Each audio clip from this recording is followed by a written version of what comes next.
Mum said to me one day, Marge, if I'm not here and you want to marry, a good Protestant's better than a bad Catholic. Or good yes. And she said, just the same, there are some very nice men, doesn't matter what religion. My official name really is Marie Therese, and but somewhere when I was a littlie, one of my brothers used to call me Little Margot, and I think and out of it became Marge. My parents were share farmers outside of a casino, and they, I don't know how long they were there, but Dad used to go into, I suppose, do shopping in casino. It would be on a horse, there were no cars.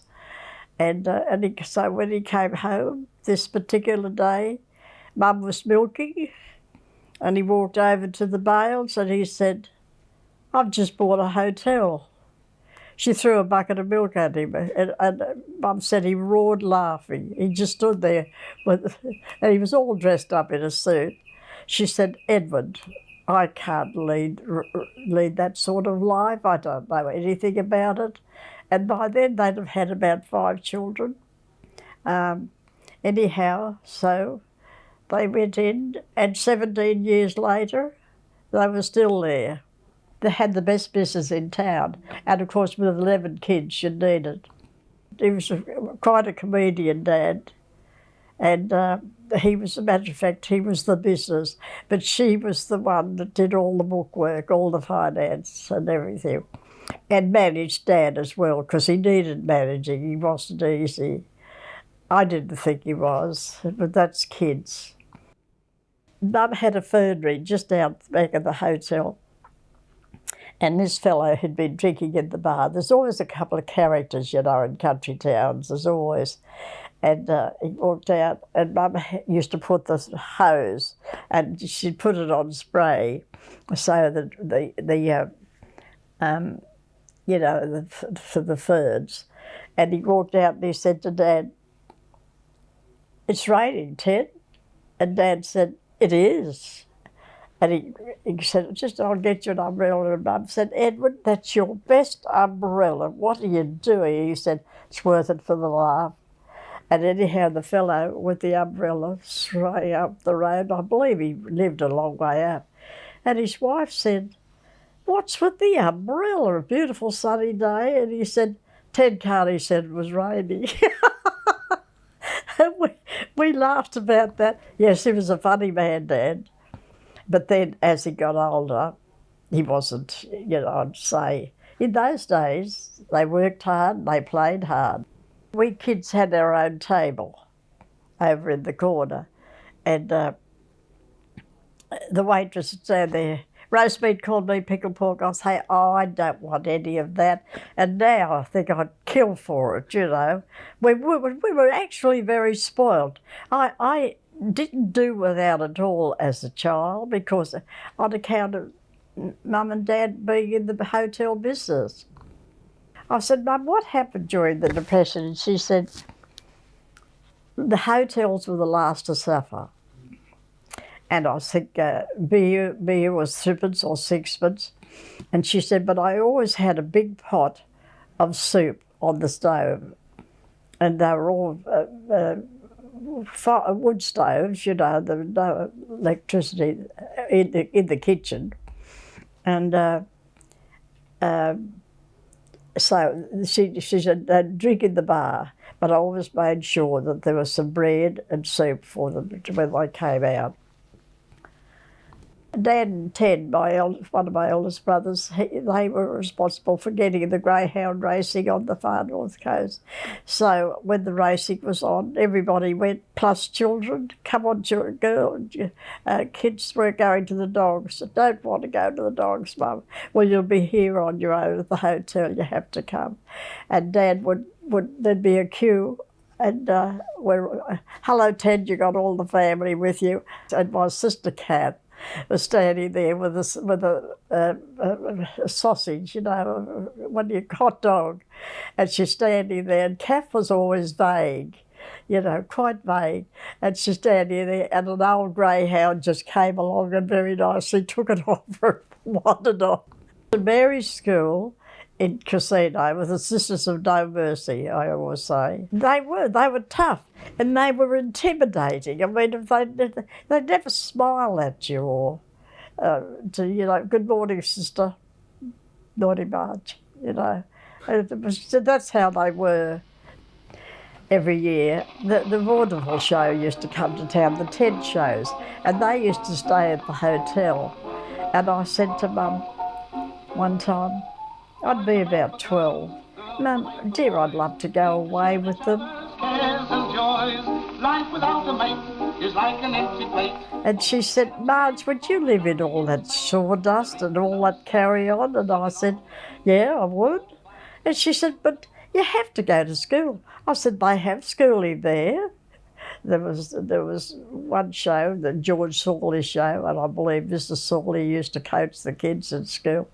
But oh yes, I'd love to be on the stage. I would really love to be something like that. Every Saturday we'd go into Lismore, into town with the horse and sulky, and then so okay, we had to sing, and they were always sad songs. Oh, I wish I had someone to love me.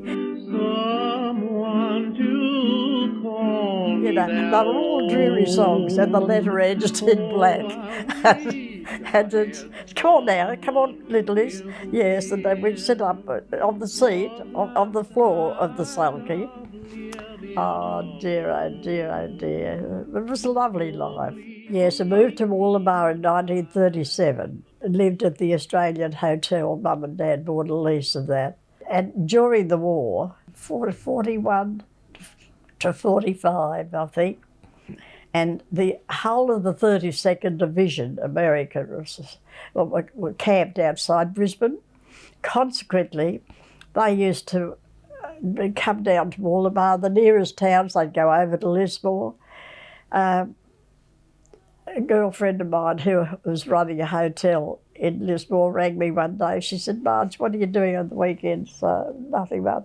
Well, look, I've got half a dozen Americans over here. Will you come over and help me entertain them? That's how it was. They used to love to get to dances, and they were catered for quite well. So they stayed a lot at our hotel.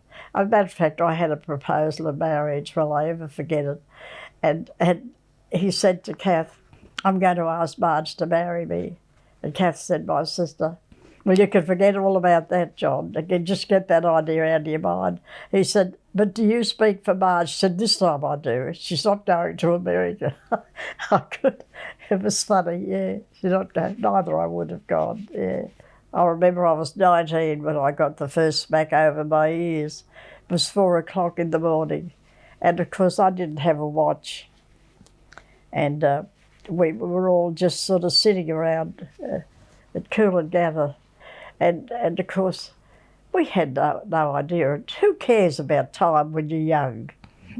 And anyhow, when I got home, Mum's room was next to mine. And she came in and she just hauled off. And of course, the next morning, I wouldn't speak to her. That would never, ever, ever, ever happen. And she said, aren't you talking to me, love? I said, you hurt my pride more than anything. You have never hit me in your life. She said, I had you dead on the road. It was 4 o'clock, Marge. She said, one day you are going to marry, and then just to think it could happen to you.